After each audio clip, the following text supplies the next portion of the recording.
Recent के श्रीराम है वो राजस्थान हाई कोर्ट के नए मुख्य न्यायाधीश बन गए हैं। तो स्टार्ट करते हैं बिना किसी देरी के। जो के श्रीराम है, एक साथ देखो 4 जगह के जो मुख्य न्यायाधीश चेंज हुए थे, मद्रास, तेलंगाना, त्रिपुरा और राजस्थान, और ये 26 मई को हुआ था। तो इनका नाम क्या है? इनका नाम है के आर श्रीराम। ये बॉम्बे से मद्रास में हाई कोर्ट के अंदर मुख्य न्यायाधीश थे, के आर श्रीराम। और कॉलेजियम से के आर श्रीराम को राजस्थान के हाईकोर्ट का न्यायाधीश नियुक्त किया है। और ये है 43वें। कौन से नंबर के हैं ये? 43वें है ये। तो बड़ा इंपॉर्टेंट क्वेश्चन बनता है यहाँ से। राजस्थान हाईकोर्ट वर्तमान जो मुख्य न्यायाधीश मनिंद्र मोहन जो श्रीवास्तव थे, वो मद्रास हाईकोर्ट को मुख्य न्यायाधीश उनको सिफारिश की गई है। और कॉलेजियम जो ये स्टार्ट हुआ था 1993 के अंदर। पहली महिला जज जो कॉलेजियम में शामिल हुई थी वो थी BV नागरत्ना।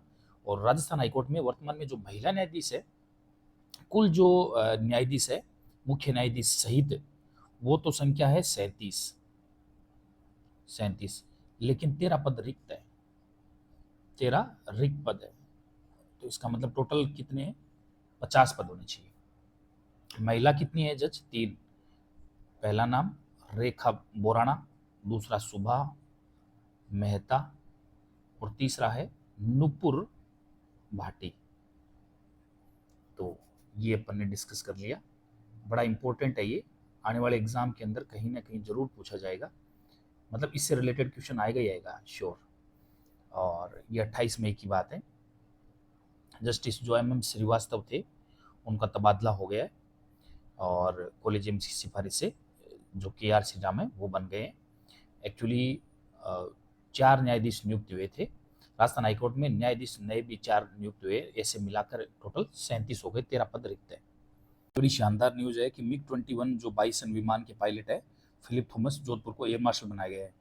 जो MiG-21 बाइसन के जाबाज जो पायलट थे जोधपुर के फिलिप थॉमसन एयर मार्शल बनाए गए हैं। केंद्र सरकार की मंजूरी के बाद स्पेशल प्रमोशन बोर्ड ने फ्लाइंग ब्रांच के 10 एयर वाइस मार्शल रैंक से अफसरों को पदोन्नत किया है। नेक्स्ट है विधानसभा सदस्यता समाप्त किए कंवरलाल मीणा अंता। तो इनके बारे में ये जानना बड़ा जरूरी है। ये विधायक, ये पहली बार, ये मामला वैसे दूसरी बार हुआ है, तो इसके बारे में डिटेल से थोड़ा जानते हैं। ये मामला थोड़ा गंभीर है। विधायक ये कंवरलाल मीणा है, बीजेपी का, अंता से आता है ये, जिसकी संख्या है 193 विधानसभा की संख्या है ये। और जिला ये कहाँ पड़ता है, किस जिले से है ये? 12 से। कहाँ से?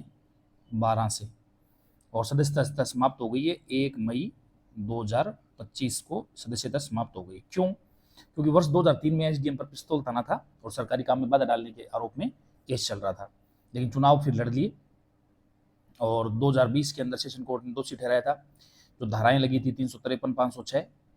और कहने का मतलब ये है कि यहाँ पर क्वेश्चन पूछे जाने योग्य कौन सा है कि विधानसभा अध्यक्ष वासुदेव देवनानी ने भारत के संविधान के अनुच्छेद 191, ये अनुच्छेद 191 1 ई व RP एक्ट की धारा 8(3) के तहत इनकी सदस्यता रद्द की है। RP एक्ट 8 की धारा 3 के तहत रद्द किए। अब होगा क्या कि अंता की सीट खाली हो गई है, उपचुनाव होंगे। 8 साल में ये दूसरी बार हुआ है। ये क्या हुआ है? दूसरी बार हुआ है। दूसरी बार 2017 में विधायक BL कुशवाहा के साथ ऐसा हुआ था। BSP के विधायक BL कुशवाहा BSP के विधायक थे। ये दूसरी बार मामला हुआ 8 साल में। 2 साल या उससे अधिक अगर सजा होती है तो समाप्त हो जाती है सदस्यता। ऐसा राहुल गांधी के साथ एक बार बीच में हुआ था, और ये सुप्रीम कोर्ट का स्थायी नियम है। नेक्स्ट देखते हैं अपन। AAI द्वारा सिंगल टीचर स्कूल की स्थापना जयपुर, उदयपुर और सीकर में की गई है। और ज्योतिष शास्त्र शुरू करने वाली पहली यूनिवर्सिटी कौन बनी है? ये बनी है MBM यूनिवर्सिटी जोधपुर। और गुजरात के नमक उद्योग पर शोध माधव विश्वविद्यालय आबू रोड सिरोही कर रही है। वर्धमान महावीर खुला जो विश्वविद्यालय द्वारा विधानसभा अध्यक्ष कार्यशाला उदयपुर के अंदर। और आगे है मन बंजारा पुस्तक जो अभी एक रिलीज हुई है, सत्येंद्र छिब्बर इसके लेखक है। पुरस्कारों के बाद में बात करते हैं। श्रीलंका अंडर-12 टेनिस जो है टूर्नामेंट के अंदर सौम्या गुज्जर जयपुर को स्वर्ण पदक मिला है। थाईलैंड में अंडर-14 टेनिस टूर्नामेंट में सौम्या चौधरी जयपुर को स्वर्ण पदक मिला है। और राज्य स्तरीय जो सीनियर तैराकी चैंपियनशिप, उसमें जयपुर की योग्य सिंह जो जयपुर में हुई, योग्य सिंह जो जोधपुर की है उसको, और 5 स्वर्ण और 3 रजत जीते हैं। खेलो इंडिया बीच गेम्स पहली बार राजस्थान बीच कबड्डी गेम रजत पदक जीता है, लेकिन बीच गेम्स अभी कहाँ हुए हैं? गोवा में पहली बार हुए हैं। कहाँ पर हुए हैं? गोवा के अंदर। आगे है 26वीं एशियन एथलेटिक्स चैंपियनशिप दक्षिण कोरिया के अंदर, और धर्मवीर टोंक इसमें 4x400 मीटर के अंदर रिले में रजत पदक जीता है। तो इससे रिलेटेड भी अपन थोड़ी डिटेल बात करते हैं। देखो, पहली बात तो ये दक्षिण कोरिया के अंदर हुई है। दक्षिण कोरिया के अंदर जगह का नाम क्या है? गुमी। कहाँ पर हुई है ये प्रतियोगिता? गुमी, दक्षिण कोरिया के अंदर। संस्करण कौन सा था? 26वां।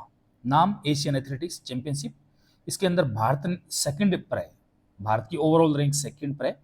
1 नंबर पर चीन है, उसके टोटल पदक है 26, और भारत है 2 नंबर पर, उसके टोटल है 24 में से भारत के 8 गोल्ड है और 10 सिल्वर है और 6 ब्रॉन्ज है। ये इंपॉर्टेंट है। यहाँ पर इसके 15 गोल्ड है, और फिर बाद में जापान है, और फिर कजाकिस्तान है, और फिर कतर है। तो ये इतना इम्पोर्टेंट नहीं है, बाकी अपनी रैंक है वो इम्पोर्टेंट है। 15 गोल्ड चाइना के, 8 सिल्वर, 3 ब्रॉन्ज। तो ये थोड़ा डिटेल में ध्यान में रखना पड़ेगा। और भारत के कुल पदक 24 हैं, 8 गोल्ड है, 10 सिल्वर है और 6 ब्रॉन्ज है। प्रमुख प्रदर्शन अविनाश जो साबले था उसने 3000 मीटर के अंदर जो स्टीपल चेज है उसके अंदर सबसे अच्छा प्रदर्शन रहा। पहला गोल्ड 1989 के बाद पहला गोल्ड इस कैटेगरी में मिला है रिले टीम में। इसमें एथलीट कौन से थे? जोसेफ, धर्मवीर, मन्नू, मोहित कुमार। तो अपना जो धर्मवीर है ये इसके अंदर था, इसी के बारे में अपन डिस्कस कर रहे थे, राजस्थान से। ये 4x400 रिले टीम के अंदर एथलेटिक कौन थे? जोसेफ, धर्मवीर, कौन था? जोसेफ और अपना धर्मवीर टोंक वाला, और मनु और मोहित, ये अपने एथलीट थे। 4x400 ये कौन सा है? स्टीपल चेज, और ये गोल्ड मेडल। फिर अगर अपन सिल्वर की बात करें तो सिल्वर मेडल मिला है धर्मवीर को। धर्मवीर टोंक जिले से संबंध रखते हैं। और आगे अगर अपन बात करें तो ये इंपॉर्टेंट चीजें होगी थोड़ी। सचिन यादव है जेवलिन थ्रो के अंदर, और उसको भी मिला है सिल्वर मेडल, और थ्रो उसका 85.16 था। और पाकिस्तान का अरशद नदीम है उसको फिर गोल्ड मिला है। और इसमें अपने जो भाग नहीं लिया एक बहुत फेमस खिलाड़ी है, नीरज चोपड़ा है, भाग नहीं लिया क्योंकि वो किसी और लीग में शामिल थे उस टाइम। तो ये बड़ा इंपॉर्टेंट होने वाला है थोड़ा। अरशद नदीम है उसको गोल्ड मिला है, गोल्ड मेडल 86.40, जो पेरिस ओलंपिक 2024 के बाद पहला टूर्नामेंट है। नीरज चोपड़ा और डायमंड लीग के अंदर भाग लेने गए थे और डायमंड लीग में उनको सिल्वर मिला था। आगे चलो अपन आगे बात करते हैं। और विकसित कृषि संकल्प अभियान 29 जुलाई, और ये रलावता किशनगढ़ अजमेर से शुरू है। जल स्वावलंबन पखवाड़ा 5 से 20 जून। मुख्यमंत्री जल स्वावलंबन योजना 2.0 2024-25। इसमें 20,000 गांव और 11,200 करोड़ का बजट है। तो इससे रिलेटेड देखो और अपन बात कर लेते हैं क्योंकि ये बड़ा इंपॉर्टेंट फैक्ट है। थोड़े अभियान देख लेते हैं अपन। एक तो वंदे गंगा जल संरक्षण अभियान, अभियान से रिलेटेड देख लेते हैं। एक तो है वंदे गंगा जल संरक्षण जन अभियान। ये 5 जून से लेकर 5 जून से 20 जून, और गंगा दशहरा से शुभारंभ हुआ इसका। कहाँ से? गंगा दशहरा से। ये बड़ा इंपॉर्टेंट है। और इसकी जो थीम है वो है पानी रो मान रखो, जीवन रो ध्यान रखो। पानी रो मान रखो, जीवन रो ध्यान रखो, ध्यान रखो। ये थोड़ा इंपॉर्टेंट है, 5 जून से 20 जून तक। दूसरा टैगलाइन हो गई इसकी, पानी रो मान रखो, जीवन रो ध्यान रखो। संदेश है कि पेड़ लगाओ, जीवन बचाओ। फिर है विकसित कृषि संकल्प अभियान। तो ये जो विकसित कृषि संकल्प अभियान है ये 29 मई से 12 जून तक चलेगा, 12 जून तक। और शुभारंभ हुआ है उड़ीसा के पुरी से। कहाँ से? और अपने राजस्थान में शुरुआत हुई है इसकी, रलावता, किशनगढ़, अजमेर से। ICAR केंद्रीय कृषि मंत्रालय, राज्य सरकार इसको चला रही है। और आगे है राजस्थान में रलावता किशनगढ़ की शुरुआत होगी। और राजस्थान में कितने गांव इसमें लाभार्थी होंगे? 3959 गांव इसमें लाभान्वित होंगे। तो ये इंपॉर्टेंट हो गया। फिर है मुख्यमंत्री जल स्वावलंबन अभियान। मुख्यमंत्री जल स्वावलंबन अभियान ये 5 जून से 20 जून को। ये कब है? 5 जून से 20 जून। ये इंपॉर्टेंट है थोड़ा। और इसमें भी वर्षा जल का संग्रहण किया जाएगा, जल स्रोतों की मरम्मत की जाएगी। और इसकी पहली बार शुरुआत हुई थी 2016 के अंदर। पहली बार 2016 के अंदर जो वसुंधरा थी, वसुंधरा राज्य ने किया था इसको शुरुआत, CM थे अपने। और मुख्यमंत्री जल स्वावलंबन 2.0 ये 2024-25 में शुरू हुआ है। 2.0 है 2.0 भजनलाल ने शुरुआत की है। 11,200 करोड़ बजट है इसका। जल स्वावलंबन पखवाड़ा 2025 5 जून से 20 जून मनाया जाएगा। और आयोजक है इसकी राज्य सरकार। विश्व पर्यावरण दिवस जो 5 जून है इसको प्रारंभ किया जाएगा। कब? 5 जून को। 5 जून को प्रारंभ किया जाएगा, क्योंकि उस दिन क्या है? विश्व पर्यावरण दिवस। ये बड़ा इंपॉर्टेंट है, बड़ा इंपॉर्टेंट है, क्योंकि इस दिवस के पर शुरुआत की जाएगी। आगे है वुमेन फॉर ट्री अभियान 5 जून 2025 से, ये जोधपुर नगर निगम शुरुआत कर रही है। फिर है संघन गुण नियंत्रण अभियान, राजस्थान में 15 मई से 10 जुलाई को कृषि विभाग आयोजित करेगी गुणवत्तापूर्ण खाद और बीज के लिए। तो ये सारे कुछ अभियान हो गए, उनके बारे में अपन ने देख लिया। नेक्स्ट देखते हैं advance leadership technology and innovation सम्मेलन किर्गिस्तान में। भारत की प्रतिनिधि कौन थी? डॉक्टर लता सुरेश, जयपुर से। और सॉफ्ट हॉकी जो एक्सीलेंसी अवार्ड है इसका आयोजन कहाँ हुआ? जयपुर में। मिसेज राजस्थान ब्यूटी पेजेंट 2025 की विजेता कौन है? निधि शर्मा, जयपुर से। फिर स्थापना और विकास की बात करें तो गाजर मंडी की स्थापना साधु वाली गंगानगर के अंदर। रेलवे चौपाटी की शुरुआत जयपुर रेलवे स्टेशन, उत्तरी पश्चिम रेलवे ने। और राजस्थान का पहला साइबर स्पोर्ट सेंटर ये जयपुर के अंदर। और ये करमेती बाई पेनोरमा, शेखावाटी की मीरा, खंडेला सीकर। अभी देखो पेनोरमा से रिलेटेड कोई भी क्वेश्चन आ सकता है। और अगर अपन बात करें प्लास्टिक प्रदूषण के लिए एक विशेष अभियान चल रहा है उदयपुर से। विशेष रैंकिंग अगर अपन बात करें तो 20 सूत्री कार्यक्रम के अंदर प्रथम रैंक पर भीलवाड़ा, चूरू, झालावाड़, राजसमंद, सीकर, झुंझुनू। देश में पहली बार पोटास खनन की शुरुआत कहाँ से हुई? राजस्थान से।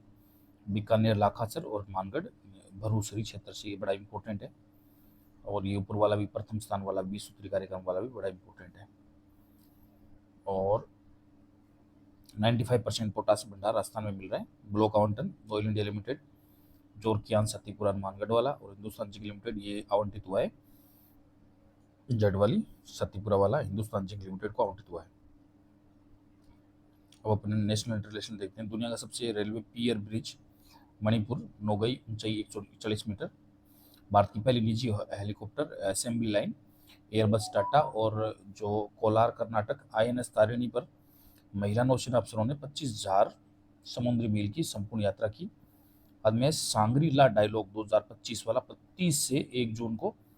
और सिंगापुर भारत की ओर से CDS अनिल कुमार शामिल होंगे सांग्री ला डायलॉग 2025 में। तंबाकू निषेध दिवस 31 मई को। थीम थी अपील को उजागर करना। और भारत की जो पहली जीन संपादित भेड़ है शेर कश्मीर कृषि विज्ञान विश्वविद्यालय में, ये जेनेटिक जीन संपादित भेड़, ये इसके बारे में थोड़ा डिटेल में पढ़ेंगे अपन। भारत की पहली food unicorn Drools pet food private limited. Philippines ने भारतीय नागरिकों को 14 दिन की फ्री वीजा सुविधा दी। तो ये अपन जीन संपादित भेड़ के बारे में चर्चा, जीन वाली भेड़ के बारे में बात कर रहे थे अपन। तो ये कौन से विश्वविद्यालय की बात की जा रही है? शेर कश्मीर ये कृषि विज्ञान विश्वविद्यालय, शेर कश्मीर कृषि विज्ञान एवं प्रौद्योगिकी विश्वविद्यालय।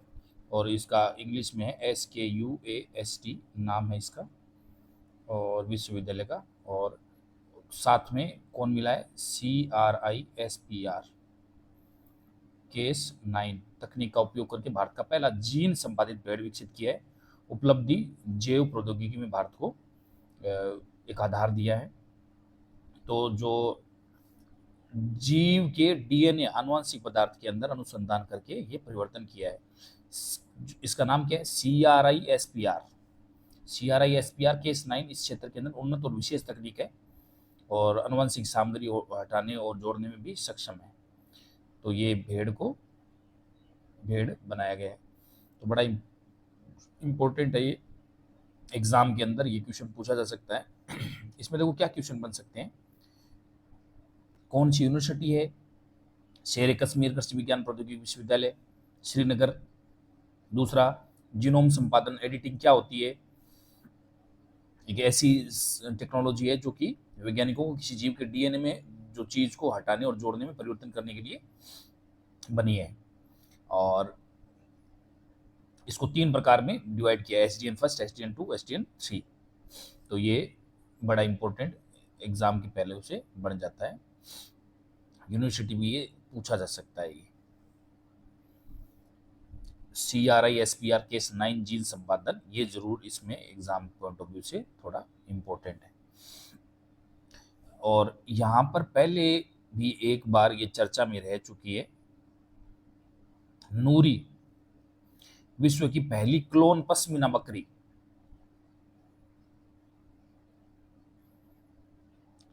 क्लोन पश्मीना बकरी नूरी पश्मीना, ये बड़ी इंपॉर्टेंट है, निर्माण में सफलता पर आधारित है।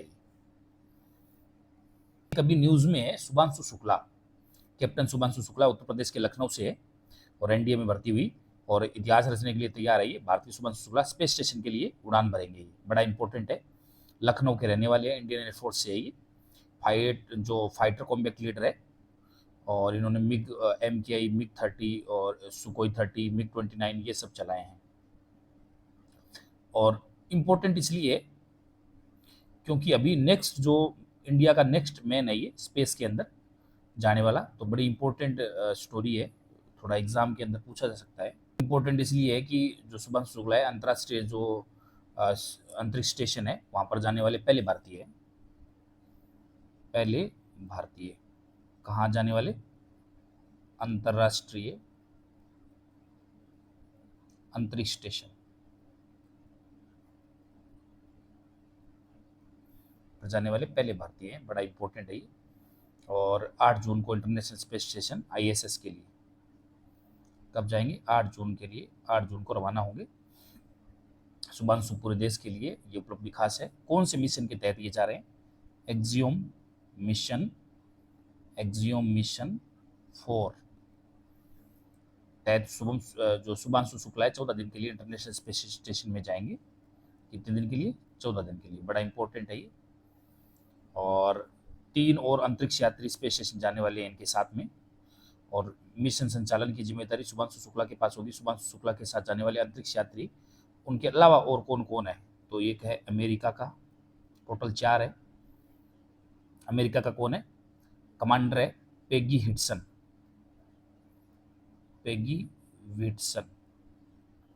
और फिर पोलैंड का एक और है, पोलैंड का क्या नाम है, मिशन जो विशेषज्ञ है उसका नाम है स्लावोज उजनास्की। और मिशन विशेषज्ञ एक और है पोलैंड का, हंगरी का, और उसका नाम है टिबोर कापू। तो कितने हो गए, 4 हो गए, अमेरिका, पोलैंड, हंगरी और एक इंडिया का शुभांशु शुक्ला लखनऊ से। तो ये नासा और इसरो की संयुक्त पहल है एक्सियोम। ये किस किस की है, नासा और इसरो की संयुक्त पहल है एक्सियोम मिशन। अमेरिका जो अंतरिक्ष एजेंसी नासा है और भारत की एजेंसी जो इसरो है उसकी पहल है। राकेश शर्मा के बाद शुभांशु शुक्ला अंतरिक्ष में जाने वाले दूसरे भारतीय होंगे। राकेश के बाद राकेश शर्मा के बाद दूसरे भारतीय,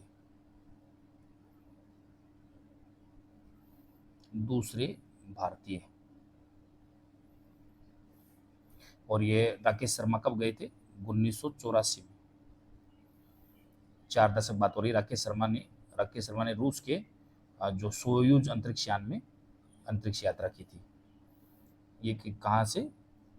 रूस के सोयूज अंतरिक्ष यान से अंतरिक्ष यात्रा की थी। एशिया एथलेटिक्स चैंपियनशिप 2025 कहाँ आयोजित की गई? तो ये गुमी, दक्षिण कोरिया के अंदर।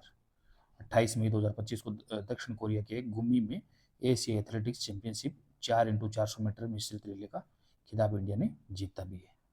आगे है, किस अमेरिकी राष्ट्रपति ने एलन मस्क को डॉग विभाग का नेतृत्व करने के लिए नियुक्त किया था? तो ये डोजी में डोनाल्ड ट्रंप ने नियुक्त किया था। किसको?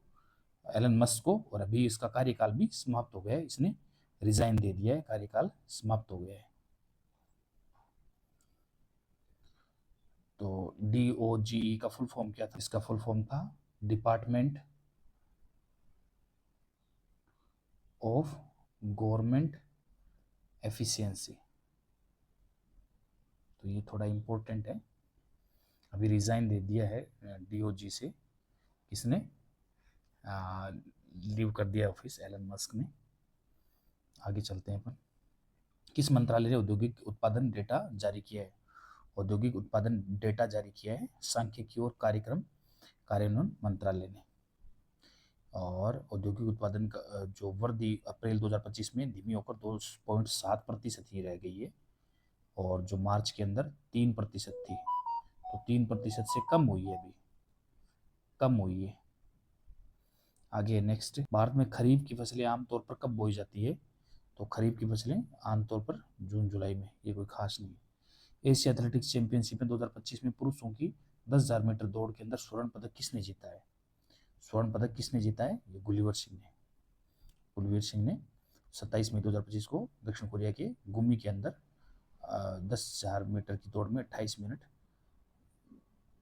38.63 के समय के साथ स्वर्ण पदक जीता है। ये कब की बात है? 27 मई की। और कौन सी? 10,000 मीटर दौड़ में 28 मिनट 38 सेकंड ये समय है, इससे स्वर्ण पदक जीता है।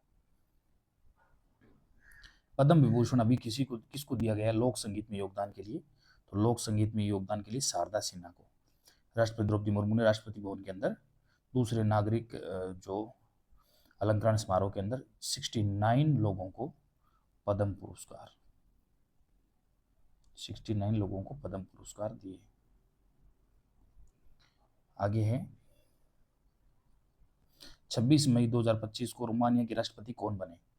रोमानिया के राष्ट्रपति निकोसर डेन। 18 मई को आयोजित राष्ट्रपति पद के लिए चुनाव के अंदर जीत हासिल की और 53.6% वोट हासिल किए। आगे है, मई 2025 में F42 में भाला फेंक श्रेणी में नया विश्व रिकॉर्ड किसने बनाया है? यह है महेंद्र गुज्जर। भारतीय पैरा एथलीट महेंद्र गुज्जर ने स्विट्जरलैंड के अंदर था, ये Nottwil world para athletics Switzerland में। कहां पर? स्विट्जरलैंड में। नाम क्या है इस प्रतियोगिता का? Nottwil world para athlete. इसके अंदर एथलेटिक्स ग्रैंड प्रिक्स में पुरुषों की F42 के अंदर 61.47 मीटर का रिकॉर्ड बनाया, दूरी के साथ नया विश्व रिकॉर्ड बनाकर इतिहास रच दिया। क्योंकि ये रिकॉर्ड कौन सा रिकॉर्ड है? ये पैरा एथलीट का है।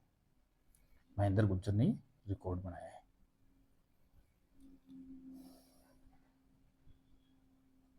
प्रधानमंत्री मोदी ने मई 2025 में लोकोमोटिव विनिर्माण का संयंत्र का उद्घाटन कहां पर किया है? यह है दाहोद, गुजरात के अंदर। 78वें कांस फिल्म फेस्टिवल में पाल्मे डियोर किसने जीता है? यह जीता है जाफर पनाही ने। आगे, भारत किस देश को पछाड़कर दुनिया की चौथी बड़ी अर्थव्यवस्था बन गया है? तो ये जापान को पछाड़कर, जो नीति आयोग के CEO है BVR सुब्रमण्यम, उन्होंने नीति आयोग के CEO, ये भी याद रखो साथ में, BVR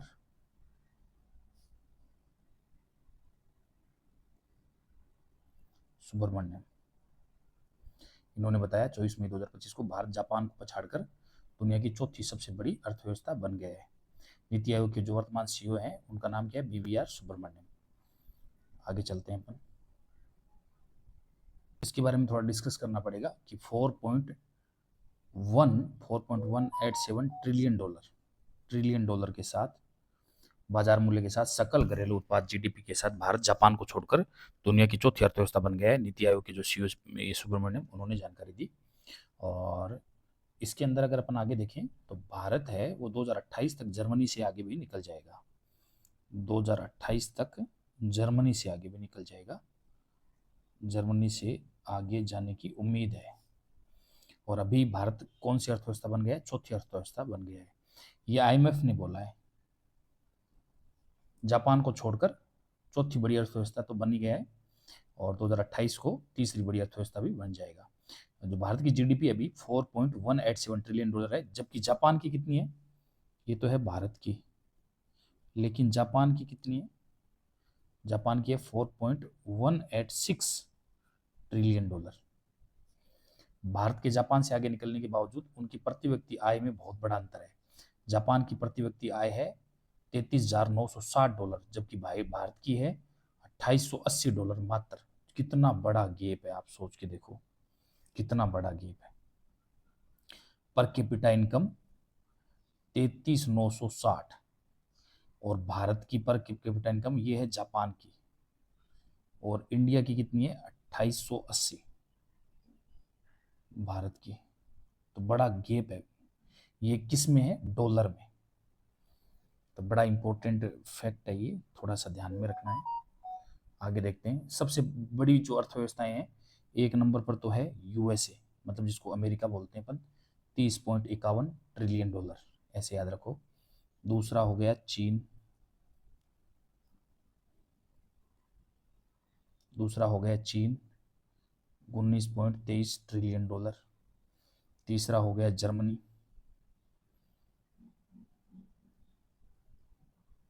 4.74 ट्रिलियन डॉलर। फिर है भारत, इंडिया 4.19 ट्रिलियन डॉलर। 4.19। पांचवें पर है जापान 4.19, थोड़ा सा आगे किसका है ट्रिलियन डॉलर, वो है 4.186, और भारत थोड़ा सा आगे आ गया। तो 2028 तक जर्मनी से भी आगे चले जाएंगे। 2025 के अंदर प्रिंसेस ऑफ ऑस्टूरियस अवार्ड किसे दिया गया? ये जो अवार्ड है ये किसे दिया गया? ये मिला है सेरेना विलियम्स को। किसको मिला है? सेरेना विलियम्स को 2025 में प्रिंसेस ऑफ ऑस्टूरियस। ओडी का नया ब्रांड एम्बेसडर, तो ये पूछा जा सकता है, कई बार पूछते तो नहीं है, हालांकि इतना इंपॉर्टेंट क्वेश्चन नहीं बनता ब्रांड एम्बेसडर से रिलेटेड, लेकिन कई बार आ जाता है ऐसा क्वेश्चन। ये नीरज चोपड़ा को बनाया गया अभी। और वाट्स जो है विश्व वायु परिवहन शिखर, जो कहाँ गया सम्मेलन, ये कहाँ किया गया? तो ये नई दिल्ली के अंदर किया गया। दूसरा पूर्ण साक्षर राज्य कौन सा बना है? दूसरा पूर्ण साक्षर गोवा। तो ये गोवा बन गया दूसरा। लेकिन पहला क्या है, एक्चुअली क्या है कि नेशनल एजुकेशन पॉलिसी जो आई थी ना, उसके तहत एक कार्यक्रम चला गया था उल्लास, तो सभी पैमाने पर खरा उतरा है। पहला मिजोरम, तो 98.02% की रेट से ये पहला पूर्ण साक्षर है। दूसरा है गोवा। तो ये किस कार्यक्रम के तहत? उल्लास कार्यक्रम के तहत। नेक्स्ट अगर अपन देखें, 31 मई को महारानी अहिल्याबाई होलकर की कौन सी जयंती मनाएगी? ये थोड़ा इंपॉर्टेंट हो सकता है क्योंकि इस बार इसको बड़े जोर शोर से मनाया गया है, क्योंकि 300वीं जयंती थी ये, तो बड़ा इंपॉर्टेंट हो जाता है। ठीक है ना। नेक्स्ट है global India of the year पुरस्कार जो है वो किसको दिया गया? तो ये दिया गया जगत गुरु जग्गी वासुदेव को। वाल्मीकि थापर का निधन हो गया है, ये कौन थे? बड़ा इंपॉर्टेंट क्वेश्चन बनता है ये, बाघ संरक्षण करता, टाइगर कंजर्वेशन, तो अच्छा क्वेश्चन बनता है। क्लब फुटबॉल के अंदर 800 गोल करने वाले कौन बने? ये क्रिस्टियानो रोनाल्डो, क्लब फुटबॉल के अंदर। और 1 जून 2025 को किस देश का 63वां स्वतंत्रता दिवस मनाया गया? ये है समोआ का। और मेरी इरप्स किस खेल से संबंधित है जिन्होंने हाल ही में संन्यास लिया है? मेरी इरप्स ये फुटबॉल खेल से संबंधित है, इसने संन्यास ले लिया है। राष्ट्रीय बौद्धिक संपदा महोत्सव 2025 का आयोजन कहाँ किया गया? बौद्धिक संपदा महोत्सव देहरादून में मनाया गया। अपोलो सुजाता किस देश से संबंधित है? मिस वर्ल्ड 2025 का खिताब जीता है, ये थाईलैंड से। बड़ा इंपॉर्टेंट क्वेश्चन बनता है ये। अपोलो सुजाता किस देश से? थाईलैंड से संबंध रखती है, मिस वर्ल्ड 2025 का खिताब जीता है। तो ये इंपॉर्टेंट क्वेश्चन कुछ। एशियाई सुरक्षा सम्मेलन 2025 किस देश में आयोजित किया गया?